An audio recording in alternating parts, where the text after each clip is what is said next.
Dear student, এই অঙ্কটা ম্যাট্রিক্সের, এটা 11 সালে অল ডিপার্টমেন্টে আছে এবং ম্যানেজমেন্টে 15 সালে আছে। এবার আমাদের জন্য খুবই গুরুত্বপূর্ণ। দেখা যাক, গিভেন দ্যাট বা দেওয়া আছে যে লিখলেই হবে। তাহলে যা দেওয়া আছে সেটা বের করি। 3xyz এবং W x 6 - 1 2w plus 4x + y 2 + w আর 3 দেওয়া আছে।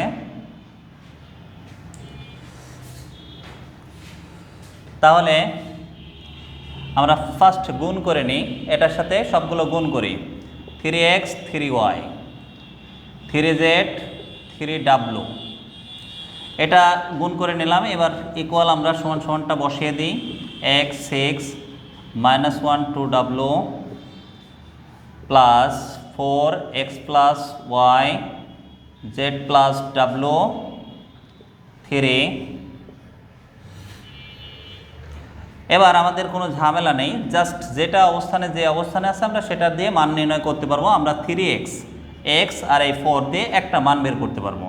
তাহলে 3x সমান সমান দেওয়া আছে, তাই 3x = x + 4। তাহলে আমরা পক্ষান্তর করে নিই। তাহলে 3x - x = 4। তাহলে 2x = 4, x = 4/2। অতএব x সমান আমাদের 2 অ্যান্সার হয়ে গেছে, একটা বেরিয়ে গেছে। এবার ওয়াইটা দিয়ে করি।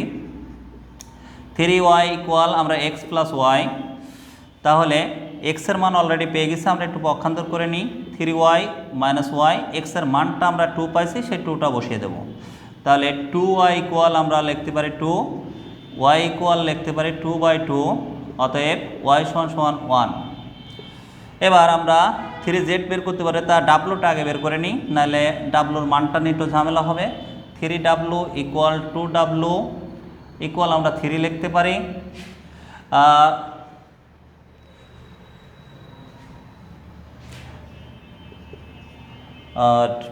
3w - 2w ইকুয়াল আমরা 3 লিখতে পারি।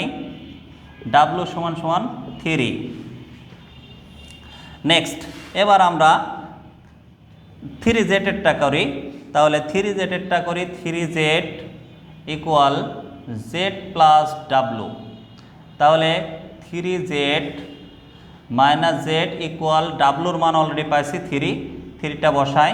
তাহলে 2z = z এর মানটা আমরা নিয়ে আসবো 3 = z = আমরা 3/2। অ্যান্সার হয়ে গেছে। x y z, জাস্ট মানগুলো সাজিয়ে বসালেই হবে।